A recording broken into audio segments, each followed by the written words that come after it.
உலகெங்கும் பரவி கிடக்கும் ஆன்மீக அன்பர்களே, ஜோதிட ஆர்வலர்களே, ஸ்ரீ குரு பகவான் யூடியூப் சேனல் நேயர்களே, அனைவருக்கும் இனிய காலை வணக்கம்.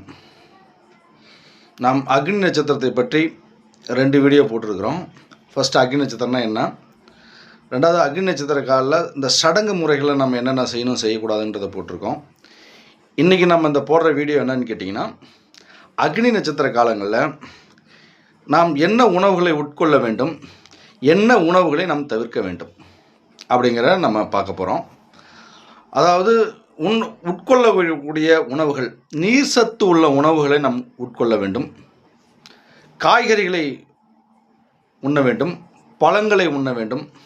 தர்பூசணி, கிர்ணிப்பழம், வெள்ளரிக்காய், திராட்சை, எலுமிச்சை, சாத்துக்குடி, ஆரஞ்சு, இப்படி வகையான நீர் சத்து உள்ள பழங்களை நாம் உட்கொள்ளலாம்.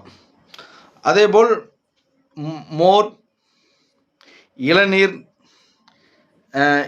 ஜூஸ், பழ பழச்சாறு, சஜ்ஜா விதை, பாதாம் பிசின், சோற்று கற்றாழை இவைகளெல்லாம் நாம் பயன்படுத்துவதனால் உடல் குளிர்ச்சிப்படுத்த முடியும். இந்த அக்னி தோஷம், அக்னி காலங்களில் நம்மளை வெப்பங்கள் தாக்காமல் நம் உடலை பாதுகாப்பதோடு மட்டுமல்லாமல் உடலை குளிர்ச்சியாகவும் வைத்து கொள்ள முடியும்.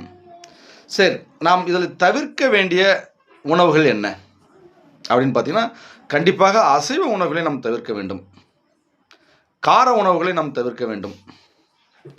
அதேபோல் சூடான பொருட்களை பயன்படுத்துவதை, சூடான உணவுகளை நாம் தவிர்க்க வேண்டும். அடுத்தது என்ன, டீ காஃபி, அதாவது பார்த்தீங்கன்னா காரம் சம்பந்தமானது, பலகாரம் சம்பந்தமானது, பொரித்த உணவுகள், மசாலா ஐட்டங்கள் இவைகள்லாம் முற்றிலும் நாம் தவிர்க்க வேண்டும். நண்பர்களே, இவ்வாறு நாம் கடைபிடித்து வந்தால்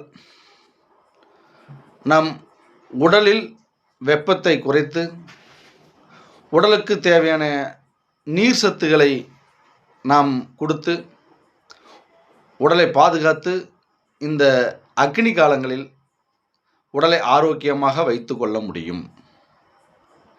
உறவுகளே, மீண்டும் இந்த அக்னி நட்சத்திரத்தை பற்றி அடுத்த ஒரு வீடியோ ஒன்று போடலான் இருக்கேன்.